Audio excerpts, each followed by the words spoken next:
Olá, uma ótima tarde, Lazarino. Muito obrigado. Tudo bom, Margarete? Deixa eu acenar aqui para a nossa irmã Lazarino. Tá difícil aqui.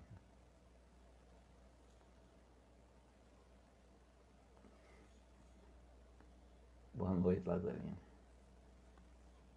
Eu estou tentando acenar aqui, não estou conseguindo. Oi, Cora.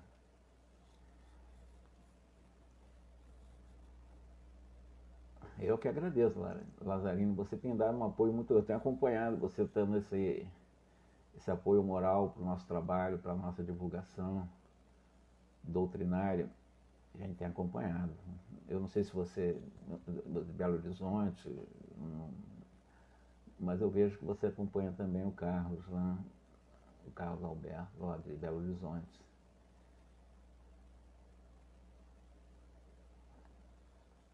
Tudo bom? Obrigado. Na realidade, hoje, o que nós vamos fazer? O desfecho do segundo capítulo e, muito rapidamente, um comentário. Então é você mesmo, Lazarino. Eu tenho visto você permanentemente, né, naquele trabalho lá com o Carlos Alberto. Muito obrigado mesmo, né? A confiança, né, que depositou nas nossas pesquisas aí, a gente está. Eu só não tenho melhor capacidade de expor, mas a informação eu tenho. Né? Porque eu pego, eu estou aqui no meu celular, ligo o meu celular, eu coloco o meu roteiro, porque eu estou com o livro aqui na minha frente, né? E vou lendo e fazendo alguns comentários, rápidos comentários, nada mais do que isso. E aproveito um pouco das memórias que nós temos desses anos, são 40 e poucos anos de estudos, né? Daquilo que vem à memória e tal. E acrescento, às vezes, eu sei que você já deve ter lido essa obra várias vezes.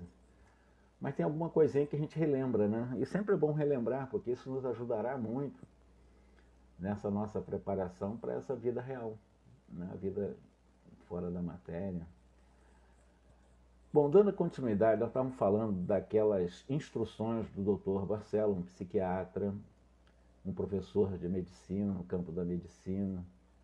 Ele se aperfeiçoou com a doutrina de Sigmund Freud, era um psicanalista, mas se frustrou com os procedimentos que ele aplicava como psicanalista quando encarnado.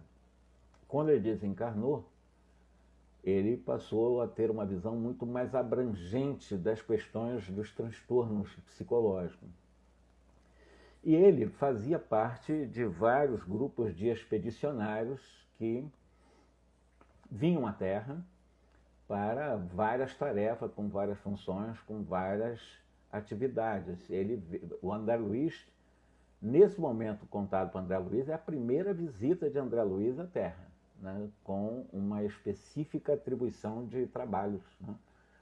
O Barcelo já estava acostumado, inclusive, como eu disse, um ex-psicanalista, uma pessoa que conhece bastante no campo teórico das teses freudianas.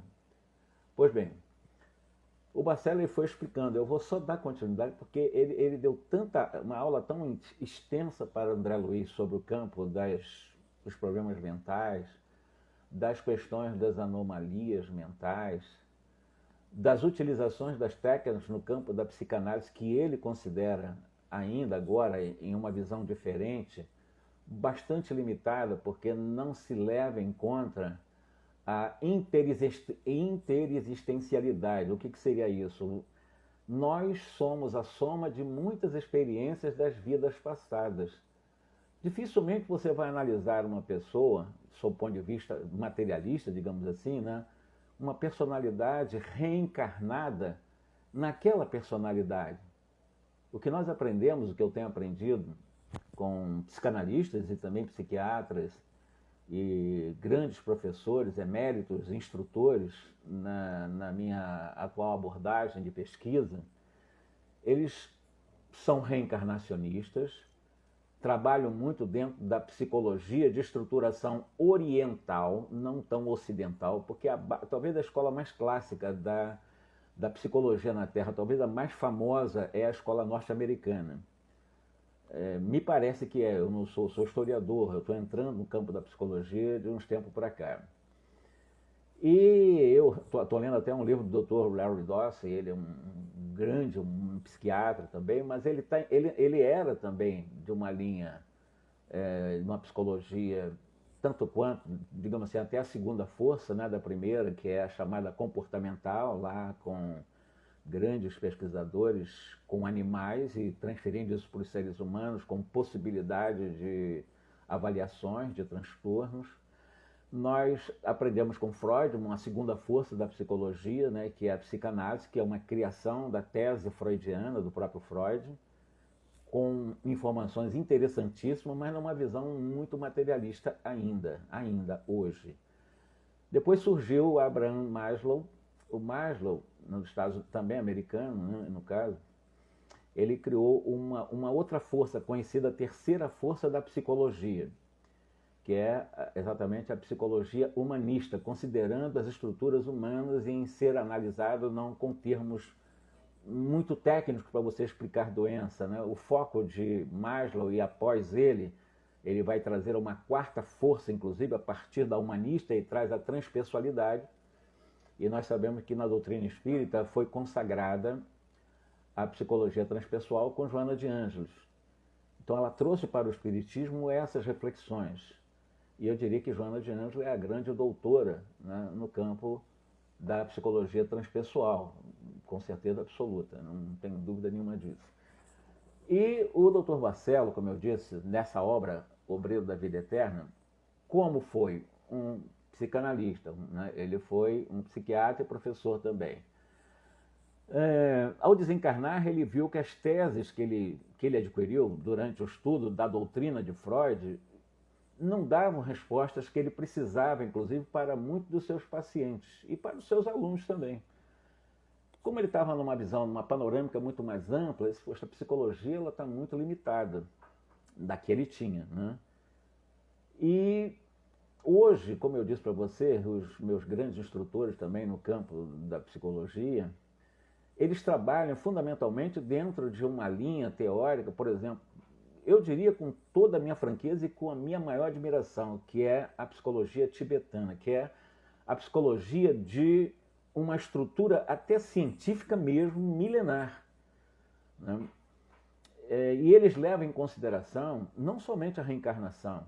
Ao estruturar uma análise de uma persona, ele analisa além da persona, além do eu, além do ego, ele analisa as questões conscienciais, que nós não somos o ego, nós estamos num ego, nós estamos num corpo. Mas eu não sou um corpo, eu não sou um ego, eu tenho um ego, mas eu sou essência. Esses são termos utilizados. O Freud trabalhou para o consciente, inconsciente, e a linha que eu tenho estudado hoje é uma linha ligada a nem sequer aceitar a questão da inconsciência. Não existe ser inconsciente. Existe ser subconsciente, existem elementos subconscientes. E isso também Freud fala muito no inconsciente e nas estruturações do subconsciente, do superconsciente, etc. Mas independentemente dessas palavras acadêmicas, inclusive, para nós podermos analisar os transtornos de alguém no campo da mente, no campo mental, se nós não considerarmos a reencarnação, se nós não considerarmos a imortalidade, nós não temos muitas ferramentas para ajudar. Ao contrário, podemos prejudicar, como eu falei na última reunião, os psicólogos, os terapeutas de linha materialistas, eles têm visões, né, que me preocupam, porque de alguma forma eles podem dar uma ordem, aspas, né, eles determinarem alguns tipos de comportamento para os seus, eles chamam de pacientes. Nós, no campo da psicologia essencial, não gostamos de chamar de pacientes, e sim de clientes, porque você coloca-se numa condição de igualdade, porque o cliente ele tem uma história de vida que serve também para o terapeuta. E o terapeuta muitas vezes passou pelos seus dilemas do paciente ou do seu cliente, do qual eles vão se ajustando. O terapeuta com as técnicas, com as informações e sugerindo, porque eu aprendi que ninguém transforma ninguém. Não há possibilidade, é possibilidade zero alguém transformar a vida de alguém. Ninguém tem esse poder. O que nós podemos é fazer sugestões, mostrar caminhos, Mas mesmo mostrando o caminho, quem tem que caminhar é aquele que está buscando o caminho a ser caminhado. Eu não posso caminhar por ninguém. Mas, independentemente dessa introdução que eu estou fazendo, o Dr. Barcelo ele foi muito por essa linha depois que desencarnou. Então, essa lembrança que eu estou fazendo, eu vou voltar aqui à obra. Ele diz o seguinte, o André Luiz, ele ficou recordando, né, dos poucos conhecimentos que ele tinha dos princípios de Freud. Ele estudou um pouco Freud, mas com conhecimento muito limitado de Freud. E por ele não ter mais aprofundamento dos conhecimentos freudianos, né, ele conta aqui, né, voltou mentalmente ao seu consultório, onde muitas vezes ele foi procurado por amigos médicos e cientistas também, que procuraram o próprio doutor André Luiz, que conhecia superficialmente Freud, né, e ele dizia, esses amigos médicos, inclusive cientistas, alguns cientistas que procuravam ele com a sua limitadíssima noção como médico no campo da psiquiatria, ele dizia assim, atacados de estranhas e desconhecidas enfermidades mentais, a se socorrerem de suas noções de medicinas, não obstante sua carência de especialização em psiquiatria. Eram maníacos, histéricos, esquizofrênicos de variadas gradações. Seus cérebros ainda existia uma luz bastante para a peregrinação através dos livros científicos, que eram médicos, estudavam, mas tinham problemas mentais. Existem muitos médicos hoje que têm problemas de ordem psiquiátricas. Médicos tratam dos outros, mas não conseguem se tratar. Existem, às vezes, muitas disfunções nas produções de substâncias neuroquímicas do cérebro, em que eles entram em processos de paranoia ou de esquizofrenia, muitas vezes até, né, além de histerias e etc. E muitos médicos, depois eles saem, alinham e são tratados. Então ele está falando desses também, colegas, né, e fala assim, seus cérebros ainda tinham essa nesga de luz para eles estudarem os livros científicos, né? Eles devoravam, inclusive muitos deles estudaram Freud. Amigos dele que apresentavam esses problemas conheciam Freud. Ele, André, poxa, eu sei que você conhece Freud, mas cheio de problemas de ordem mental. Entretanto, se as teorias de Freud eram valiosas pelos elementos de análise, não ofereciam socorro algum substancial e efetivo ao doente. Então, esses doentes que procuravam André Luiz como doutor André Luiz, que apenas ele tinha sua especialidade, ele não era psiquiatra, mas conhecia Freud. Mas os seus colegas que o procuravam estudavam Freud e procuravam ele que não era psiquiatra. Em outras palavras, assim, então, para que serve a teoria? Já era um questionamento de uma rememoração de André Luiz diante das aulas que ele recebeu do Dr. Barcelo. Descobrir uma ferida sem trazer um bálsamo curativo. Quer dizer, a psiquiatria faz isso, ou a psicanálise faz isso. Descobre a ferida, mas você não tem um bálsamo para pelo menos tentar propor um processo de cicatrização dessa doença. Usam nomes difíceis, né? Muitos nomes estranhos e tal, mas não, você não chega ao âmago do problema. Você não chega porque o problema é o doente, não a doença. E esses campos das análises, no campo das terapias mais materialistas, eles focam muito a questão da doença e do doente.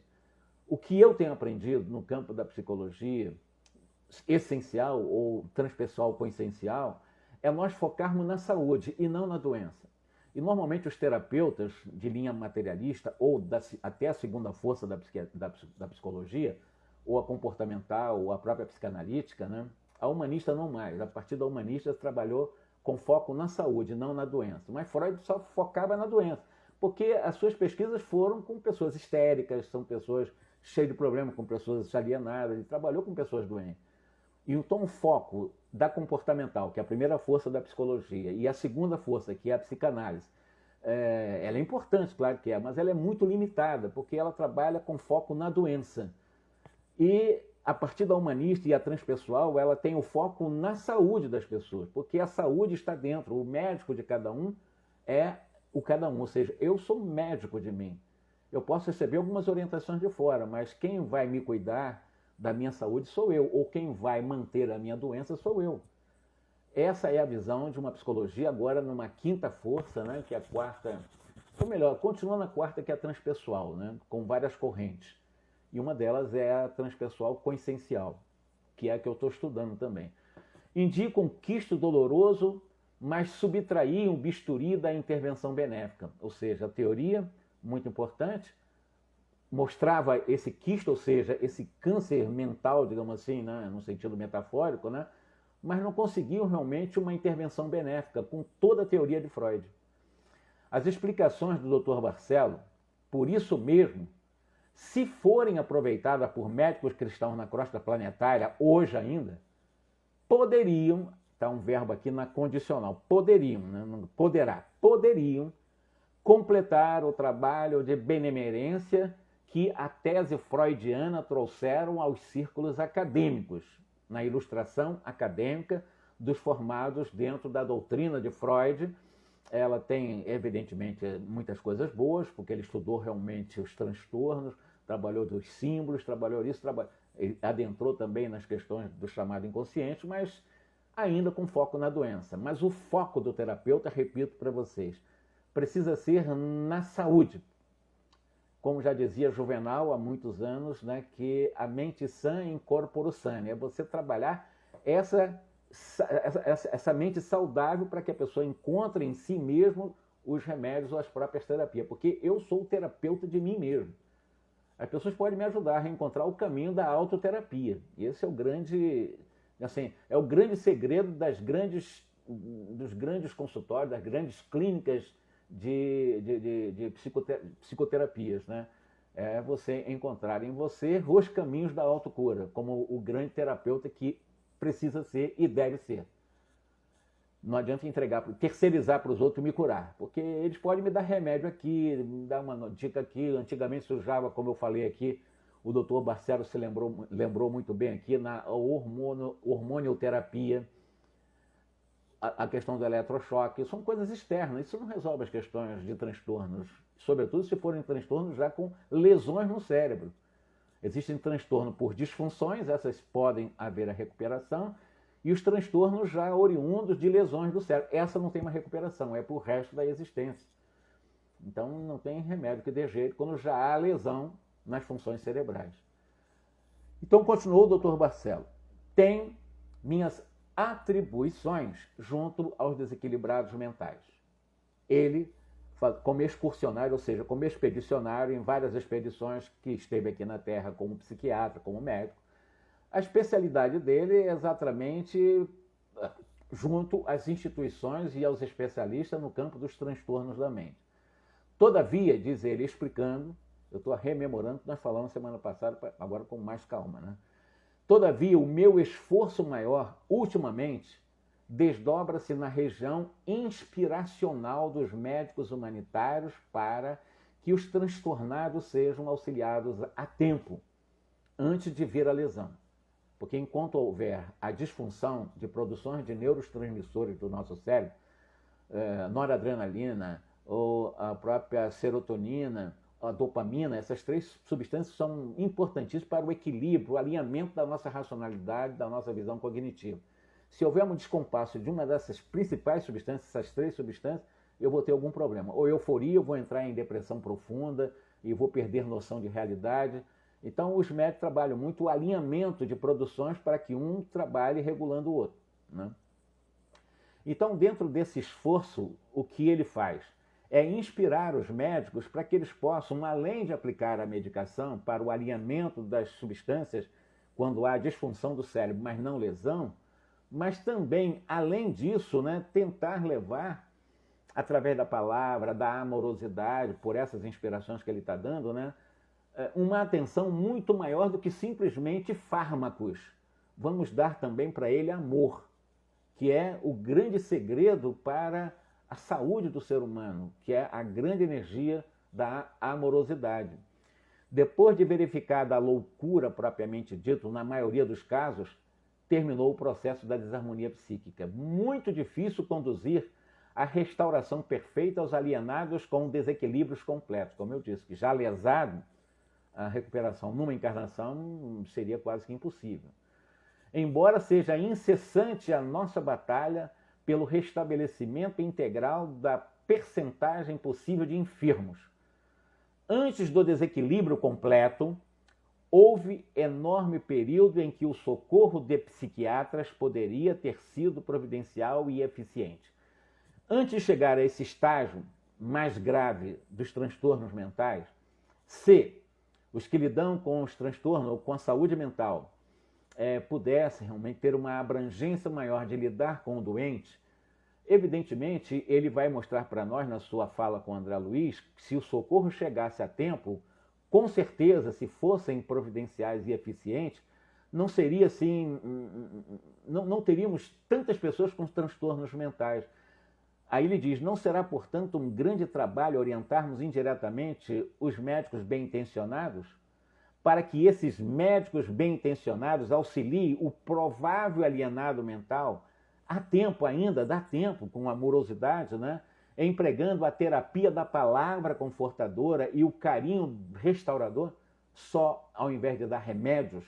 Por que não dá também a terapia da palavra confortadora e o carinho restaurador? Porque normalmente eles não estão preocupados com isso. Eles ouvem alguma coisinha, fazem uma anamnese rapidinha lá e tal, e dão um remédio e tchau, que é o dinheiro. Normalmente um psiquiatra não cobra barato. Quer dizer, não estou culpando, né? Já estudaram para isso, é o sistema que existe por aí mesmo, né?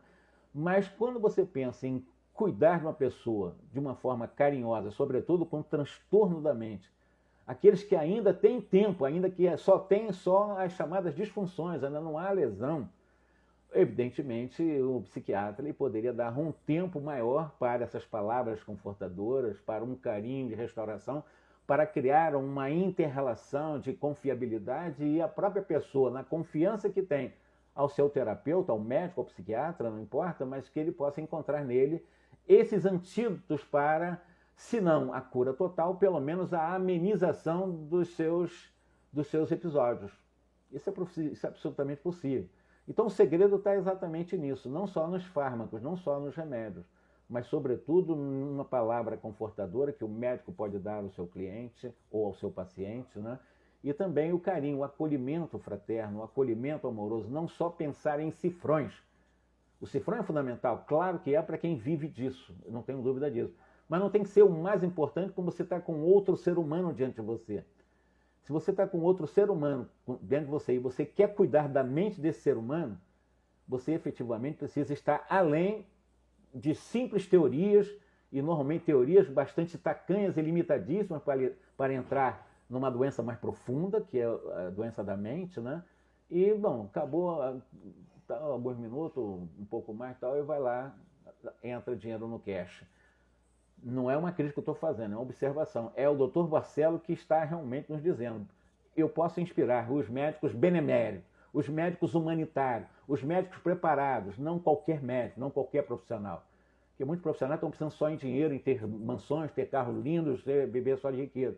Quer dizer, esse médico só tem fama, só tem nome. Quando desencarna é só um título, mas eles não vão ser médicos do outro lado.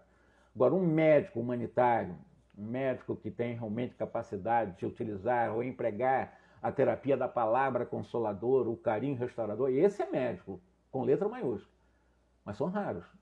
Até a própria universidade, que é materialista demais, nem ensina esse princípio, né, de, olha, usa a palavra confortadora, não. Seja profissional, seja ético. Bom, não vou entrar nessas críticas, porque a gente acaba descambando, fugindo do nosso foco. Incalculável número de pessoas permanece no plano carnal tentando a solução dos profundos problemas relativos ao próprio ser em essência. Relacionando as conclusões dos pesquisadores humanos, cujos pontos de vista divergem em detalhes. Temos, na esfera do aperfeiçoamento terrestre, 5 classes de psicose, segundo uma análise feita por Barcelo, que ele estudava também, que eu vou relembrar com vocês. As de naturezas paranoicas, que são perversas, né? Ou a própria disfunção de natureza perversa, a violência, a crueldade do ser humano, a mito, que ele chama mania, e a ciclotímica, né? Que é a mesma coisa que aqueles transtornos com cíclico, né? Hora você está bem, bom-humorado, e hora você está mal-humorado, que a pessoa chama de bipolaridade e tal, tem vários nomes que se dá, mas são os processos ciclotímicos, né? E a hiperemoção, ou a hiperemotiva. E todos esses sintomas, ou essas patologias de naturezas classificadas nessas 5 vertentes aqui, elas englobam manias de perseguições, delírios de grandezas, desequilíbrios e fraquezas de várias ordens, sobretudo de base moral, a histeria e, finalmente, a mitomania. Né? O que é a mitomania? A mitomania é aquela compulsão pela mentira contada de forma consciente, que tem por objetivo uma autoproteção ou, muitas vezes, né, o falseamento da realidade. A mitomania, as pessoas procuram se autodefender ou se autoproteger mentindo, inventando história, num processo de autodefesa. Né? E isso, efetivamente, traz mais problema, tanto para o médico que não for um médico para aprofundar os transtornos mentais, como esses também doentes que estão no processo de mitomania, e nesse processo de mitomania, com certeza absoluta, a sua compulsão à mentira será muito forte, né? Mas como um processo de defesa, ou de autoproteção, ou para tentar falsear a realidade. Aí cria as mentiras e acreditando nisso como se fosse verdade, porque estão em disfunções mentais. E eles falam isso como se fosse realmente. Aí o especialista tem que observar em que pode ser catalogado exatamente o seu paciente ou o seu cliente. Né? Continuando, os ataques melancólicos, as fobias, as crises de angústias. O interlocutor sorriu, fez uma pausa e continuou. Esta, a definição científica dos nossos amigos que, como nós outros, antigamente só possuem o recurso de diagnosticar e analisar nas minudências anatômicas, ou seja, você consegue diagnosticar algum tipo de uma patologia, de algum gênero, alguma natureza, mas você vai ficar preso ante esse dogma materialista numa análise ou no diagnóstico apenas com os detalhes anatômicos, voltado muito ao cérebro, voltado às questões cerebrais, evidentemente. E os diagnósticos, né, ou esses recursos de diagnósticos, de análise de detalhes meramente anatômicos, não considera que esse ser é um ser reencarnado, que esse ser tem uma história do passado, que esse ser traz dilemas e traumas do passado, que esse ser já cometeu crimes também no passado. Quantas mães, às vezes, entram naquelas paranoias pós-partos, acontece e é muito comum em muitas mães, e às vezes não muito bem explicadas, seja lá por especialistas no campo que lidam com esses casos, ou com os próprios especialistas no campo da doença mental. Mas se você considera as questões reencarnatórias, olha, evidentemente você começa a ver o paciente ou o seu cliente de uma forma diferente. Você vai ver um ser ali não num diagnóstico, numa análise de uma anamnese rápida, numa análise de detalhes anatômicos, não. Você vai perceber ali um ser único no universo. Único no universo. Não existe outro igual àquele ser. Porque ele é único no universo, como eu sou único e vocês também, cada um, únicos no universo. Então, tem toda uma história. Ou boa ou ruim, mesmo que se for chamada ruim, é uma história transitória. Mesmo que ele carregue maldades e violências e grandes crimes no passado, tudo isso é absolutamente trabalhado e pode ser absolutamente trabalhado numa encarnação através de boas orientações em que você convida as pessoas no autoconhecimento de suas também, chamamos assim, de subpersonalidade do passado, quando ele vai começar a identificar, às vezes com técnicas, existem técnicas que você pode utilizar em momentos oportunos, com pessoas preparadas, de uma regressão, como na espiritualidade faz muito. E você vai identificar onde é que está o trauma mais forte para as pessoas entrar nessas mitomanias, né, nesses ciclotímicas e etc. Então, quando você é um especialista considerando a reencarnação, como diz o Dr. Barcelo, você é um médico muito mais bem apetrechado, você está muito cheio de apetrecho para lidar com o outro que está te apresentando uma doença que, normalmente, numa doença que não começa numa encarnação e nem é só por causa desse corpo. Não é por causa apenas de uma disfunção cerebral de um corpo. Essa função cerebral tem um reflexo de vidas anteriores. Ela apenas retrata essa história anterior. Aí você precisa adentrar. Isso nós chamamos de experiência de interexistência. É existência dentro da existência da atual existência. Ou seja, eu sou Jorge, não sou? Não sou, eu estou Jorge. Eu sou essência. Eu tenho um nome, minha mãe me deu um nome, meu pai me deu um nome, mas eu não sou isso. Eu não sou meu corpo. Eu não posso fazer essa confusão, porque se eu achar que é o meu corpo, eu começo a entrar em angústia, porque eu vou achar que a minha vida é só do berço ao túmulo. Eu não sou um corpo, eu tenho um corpo. Tanto quanto eu tenho um nome, eu tenho um CPF, eu tenho isso, eu tenho aquilo, mas isso é transitório. Quando você analisa uma pessoa para além do berço e para além do túmulo, você vai ver uma pessoa mais integral. Aí você vai ter mais argumento para tentar, aos poucos, convidar a pessoa a esse autoconhecimento e ela buscar os processos terapêuticos nela mesma, pela autoamorosidade, pelo autorrespeito, pela autovalorização, pela autoconfiança, pela autoestima, pelo autoamor. Ela vai encontrar nela, mas aí o terapeuta tem que ter esses macetes para mostrar, olha, busca esses caminhos. Esse é o caminho da sua cura. Mesmo que tu tenha um passado denegrido, o amor cobre a multidão de pecados, já ensinava Jesus. Então, não fique preocupado no mal. Foco de um terapeuta tem que ser a saúde, não a doença. Se você for focar só na doença... Aliás, eu me lembro um caso do Pierre Weil, ele criou aqui a Universidade em Brasília, até desencarnou um francês, foi professor, inclusive, do Dr. Ali, do Dr. Lacordaire. Ele deu uma aula muito interessante, ele era psicanalista, doutor, pós-doutorado em psicologia na França, e ele, um dos seus clientes, né, que ele utilizava a psicanálise, era um psicanalista, ele usava uma técnica de você realmente extravasar as suas angústias, seus traumas, suas violências internas contra alguém, etc., mas num objeto. Você descarrega ali que você acalma. Aí ele usava um tipo de um travesseiro, alguma coisa assim, né, uma almofada, né? Então ele pegou só, essa almofada representa a pessoa que você tem ódio, você não gosta dela, que você não consegue lidar com ela, toda vez que você lembra dela, você tem raiva dela, etc.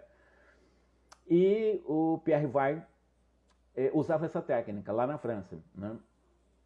E apareceu um paciente na vida dele, ele conta isso numa das suas aulas, né? Ele contava isso. E ele disse o seguinte, que esse paciente que detestava o pai dele, odiava o pai, não podia nem ouvir o nome do pai dele, que ele disparava adrenalina, aquelas toxicidades no corpo, de ódio ao pai. E o Pierre Weil dizia para ele que se aquele sentimento estava trazendo tóxico de doença para ele, por causa do ódio ao seu pai, qual era o conselho que o Weil deu para ele? Deu exatamente, pega essa almofada e demurro ele até você sentir que está serenado, que você já não está mais com raiva do seu pai, porque você acaba com essa raiva do seu pai. Vai esmurrando. 30 minutos esmurrando aquilo lá, com raiva do pai. 30 minutos. Quanto vai que quando esse paciente saiu do consultório dele e foi para casa, ele visitou o pai. Na hora, naquele mesmo horário em que ele estava emitindo os seus pensamentos de ódio naquela almofada, estava transferindo o seu pai. O seu pai teve uma parada cardíaca. Isso é o Vai que está contando. É um pós-doutorado no campo da psicologia e ele criou a Universidade da Paz aqui em Brasília, inclusive, né? E o que aconteceu? O pai sentiu essas energias do filho, de ódio, embora o filho estava projetando numa almofada todo aquele ódio contra o pai sentiu lá. E teve um problema cardiovascular e desencarnou fulminantemente, na mesma hora em que ele estava, naqueles 30 minutos, esmurrando uma almofada, descarregando o seu ódio contra o pai. Houve um desvio dessa energia, essa energia foi lá. E o Vai ficou, inclusive o Vai, ele começou a ter problema existencial por causa disso, por causa de um dos seus pacientes. Ele começou a ter problemas até com ele mesmo. Mas, poxa, um psicólogo, nesse fato, ele disse que... Aí ele acabou indo buscando no Oriente, na psicologia oriental, porque ele é dentro da estrutura da psicologia ocidental. Ele foi buscar na psicologia oriental, sossegar um pouco, ficou 3 anos lá no Tibete, naquela região lá do Tibete. E lá ele aprendeu uma outra forma, né, dentro da psicologia transpessoal, uma forma de você trabalhar as pessoas de uma forma amorosa e não fazer com que ela realmente, dentro de uma catarse, supostamente cure a sua ira, transferindo por um objeto. Isso não vai acontecer. Ela vai transferir isso por ressignificações, dá mais trabalho, mas por um processo de auto-amorosidade. E ele mudou totalmente o foco. Tanto é que ele criou a Universidade da Paz e foi mestre de hoje dos grandes instrutores que eu tenho aprendido, que é o Dr. Alírio Cerqueira Filho, que criou lá em Mato Grosso o Instituto Brasileiro de Plenitude Humana.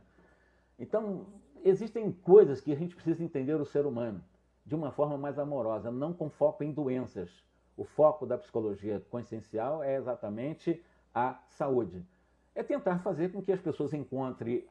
O que é expiação? Expiação não é necessariamente uma coisa dolorosa, porque ex, em latim, quer dizer extração. Pia, pureza. Ação. Ação de extrair a pureza. Onde é que você vai extrair a pureza durante o processo expiatório? De você. Onde é que está a pureza? Já em você. Porque nós já somos luz, porque, como diz no Livro dos Espíritos, o que é o Espírito? O Espírito é uma centelha divina, é uma chama divina. Nós somos centelhas, nós não somos corpo. Nós temos um corpo, nós temos um perispírito, mas nós somos espírito, nós somos centelha. É tirar dessa centelha essa luminosidade para que possamos expiar e reparar os nossos erros. E não reparar o meu erro por obrigação. Ninguém repara uma coisa cometida de erro por obrigação. Toda reparação de erro se repara amorosamente. É o convite do amor o tempo todo. Considerando isso, essa definição científica dos nossos amigos, que como nós outros antigamente só possuímos recursos de diagnosticar, como diz ele vai fazer um símbolo interessante. Arabesco, quer dizer, as teorias no campo dos distúrbios mentais, ou depois de uma anamnese fazer as minudências anatômicas, etc., ele usa o seguinte: são arabescos de ouro sobre a areia do Saara.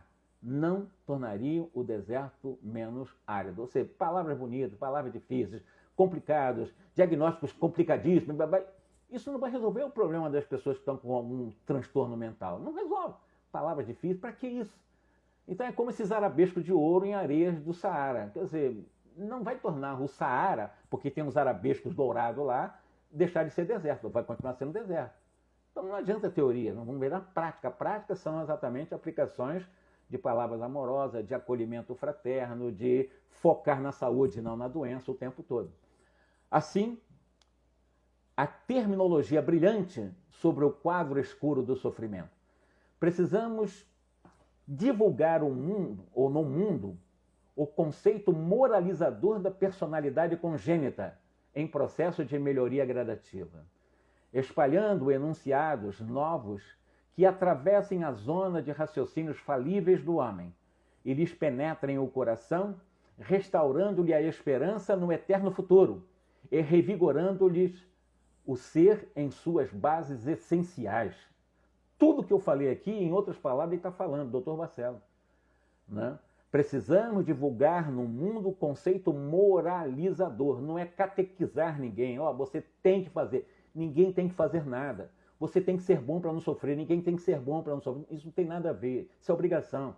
Você ser bom por obrigação, você não vai ser bom. Você vai mascarar a bondade. Tudo que nós fizermos tem que ser por consciência. Não, eu vou fazer o bem porque senão o obsessor me pega. É aquele negócio. Se eu não fizer, se não o quê? Eu não sou obrigado a fazer nada, eu sou convidado a fazer o bem, eu não sou nem obrigado a fazer o bem. Mas como convidado divino, o Deus é que me convida a amar para fazer o bem, eu aceito o convite ou não aceito. Se eu não aceitar, eu sou responsável pelas consequências. Se eu aceitar, da mesma forma, responsável pelas consequências. Mas esses conceitos de moralização não é você catequizar, né? É você realmente propor processo de melhoria gradativa do autoconhecimento, espalhando enunciados novos que atravessem a zona dos raciocínios falíveis, ou seja, além da razão, nós temos inteligência racional e inteligência emocional. Quando a gente trabalha a inteligência racional, para uma pessoa muito racional, eu digo assim, olha, mentalize um jardim florido com aquelas flores brilhando, as luzes do sol. Uma pessoa muito racionalista não consegue fazer isso, porque ele não consegue trabalhar o lado emocional do cérebro. Ele trabalha muito a chamada zona ou região apenas racional, porque no nosso cérebro tem dois hemisférios, um racional e outro emocional. O ocidental normalmente não trabalha o emocional. Trabalhar o raciocínio ou a inteligência emocional é a gente poder construir através da própria memória. Nós vamos ver no próximo capítulo que coisa maravilhosa que eles conseguem fazer quando um alto espírito de alta esfera vão visitar aquele templo e ele é recebido numa campânula, né, de vidro, do qual há uma materialização ideoplástica dos pensamentos de quem estavam frequentando que viriam aqui para a Terra. O André Luiz era um deles, inclusive o André Luiz ele mentalizou, né, aqueles campos bonitos que junto com a sua esposa, né, ele conseguiu mentalmente construir naquela campânula para receber esse espírito superior. Ele conseguiu ideoplasmar isso, ver a força do nosso pensamento, né? Mas ele consegue isso por causa da inteligência emocional, porque antes de ele desenvolver a inteligência emocional, depois de 8 anos de umbral, a racionalidade dele não tirou das trevas dele. Então não adianta só a racionalidade. A racionalidade faz você caminhar em linha horizontal, enquanto que a emotividade te faz caminhar de forma vertical, ou seja, você verticaliza o processo. Trabalhar mais a emoção, já se fala muito, né, da inteligência emocional. E é isso que ele está falando, né? Penetra um coração, restaurando-lhe a esperança no eterno futuro, revigorando-lhes o ser e as suas bases essenciais. E o que são bases essenciais? É meu corpo? Não. É meu perispírito? Também não. Meu perispírito, ele é transitório. O meu perispírito daqui da Terra é transitório. Se eu for para um outro planeta, eu terei um outro perispírito, né? Vou ter um outro envoltório, o espírito que eu sou. O ser essencial sou eu. Eu sou eu para sempre. Eu sou eu, não. Eu, como essência, para sempre. Eu não sou Jorge para sempre. Eu estou Jorge. Mas a essência que eu sou é para sempre. Não é difícil de entender isso. Nós fomos criados à imagem e semelhança de Deus. Se eu fui criado à imagem e semelhança de Deus, alguma coisa de Deus existe em nós. Isso está lá em Moisés. O que há de Deus em nós? É a luz. Como assim? Hitler tem a luz, né? Sim, Hitler tinha, sim, e tem. Por pior que ele seja e foi para a humanidade, dentro da estrutura desse espírito único no universo também, que é o Adolf Hitler, às vezes a gente usa até o nome dele de uma forma muito negativa, mas ele também, dentro dele, é uma chama divina. Dentro, ele, em essência, como ele fala aqui, tem a base essencial, que é a chama divina que ele é. Ele escolheu estar nas trevas, pode levar 1 milhão de anos, mas isso é transitório, não é para sempre. O Hitler um dia será anjo, e não será computado para ele os erros que ele cometeu quando chegar à angelitude. Imagina um anjo chegou, olha, você errou muito, ele já se tornou anjo. Passado, é passado. Porque a nossa destinação é a luz. E é todos os seres criados por Deus. Isso é coisa maravilhosa. Isso não tem nada mais consoladora do que essa verdade. Então, por mais que nós erremos, e até temos o direito pelas nossas imperfeições e pela nossa ignorância, com o dever de consertar os erros, é bem verdade. Agora imagine, eu não posso errar, eu vou criar culpa em mim. Como eu não posso? Eu sou um ser imperfeito. Eu tenho até o direito, por imperfeição, de errar. Agora eu tenho o dever de consertar o erro, dentro da minha consciência, isso é óbvio. Mas dizer que eu não vou errar nunca, aí eu vou virar santo, eu vou virar um santóide. Na realidade, não se vira santo assim. Se vira com consciência, com trabalho continuado, perseverante, disciplinado, durante, meus irmãos, chegar aonde Jesus está, no mínimo, alguns trilhões de anos para frente. Então, não adianta querer dar um salto.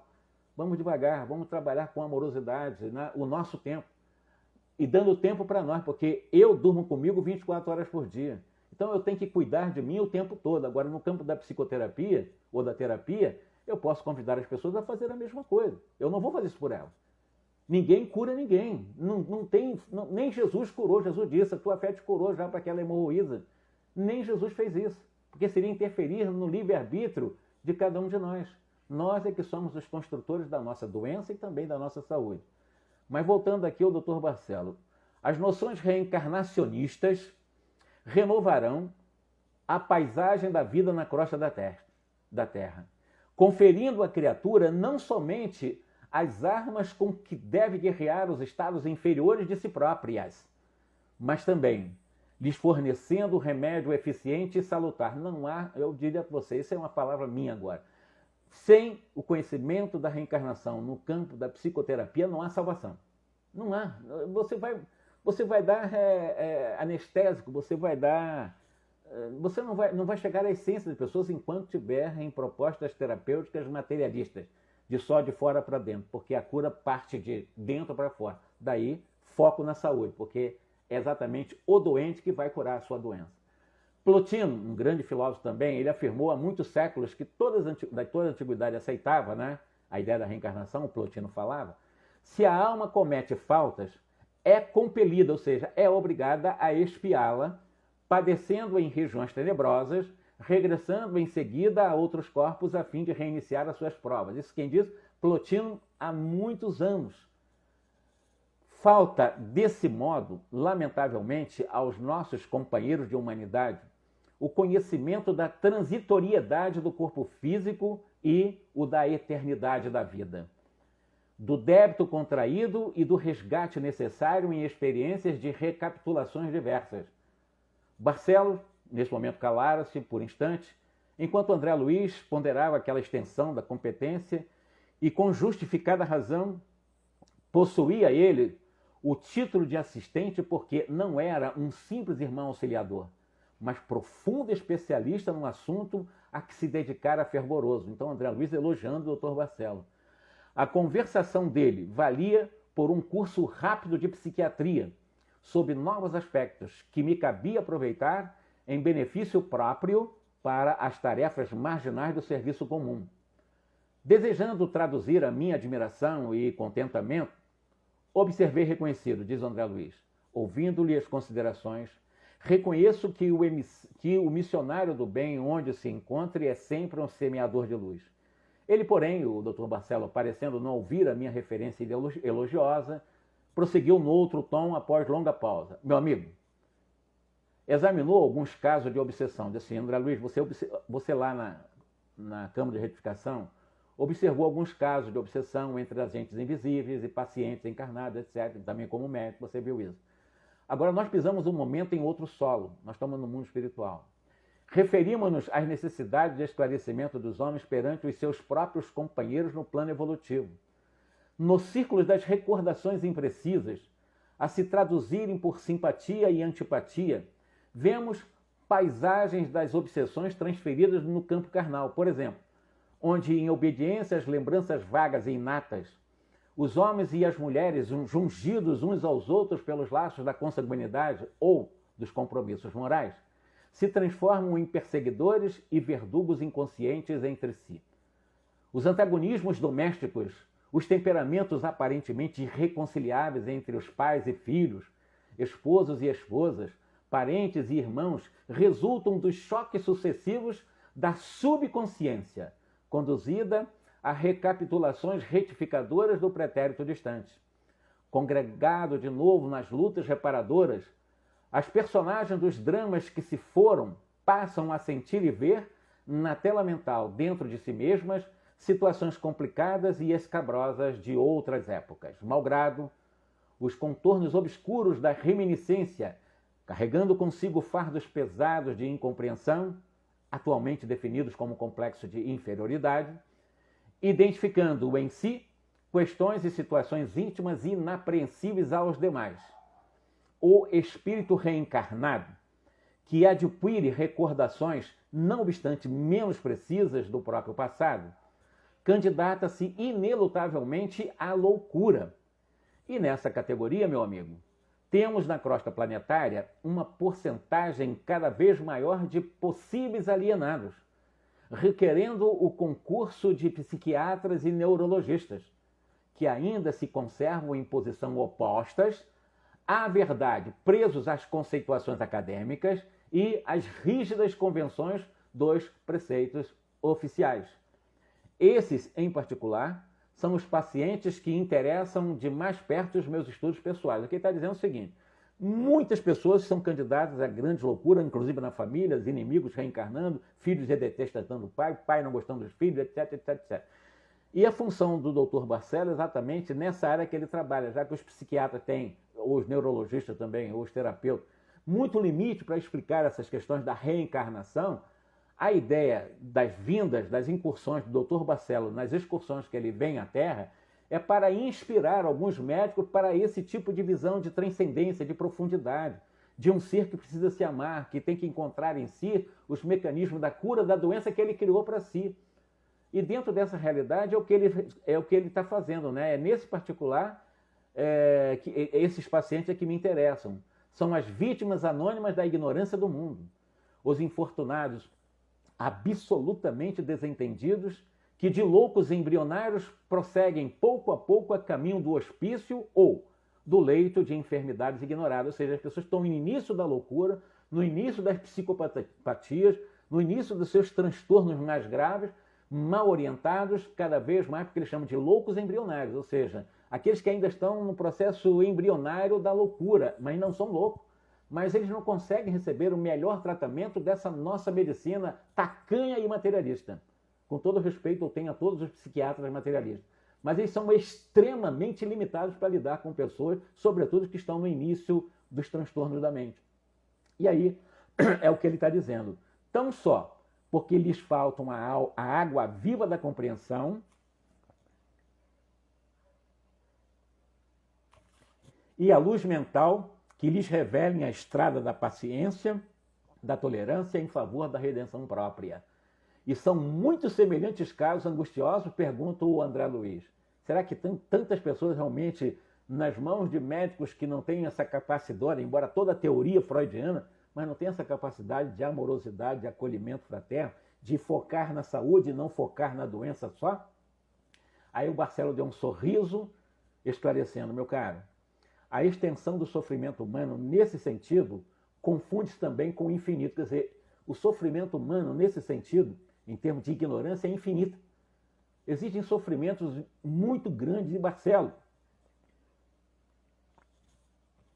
Nessa aula que ele está dando para o André Luiz, ele nem é socorrista. Ele está acompanhando já há algum tempo algumas expedições, é um grande professor, médico, psiquiatra, mas ele ainda não faz um atendimento direto, mas ele conhece, já tem a teoria e ele inspira médicos que se abrem, como humanitários, né, para poder trazer, naqueles momentos, as próprias palavras, se for o caso até pela própria psicofonia, não tem problema, psicofonia não, pela intuição.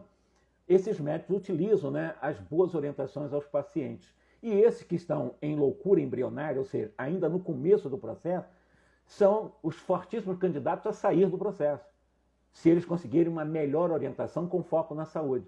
Mas, se não, ficar só jogando remédio, o que é que vai acontecer?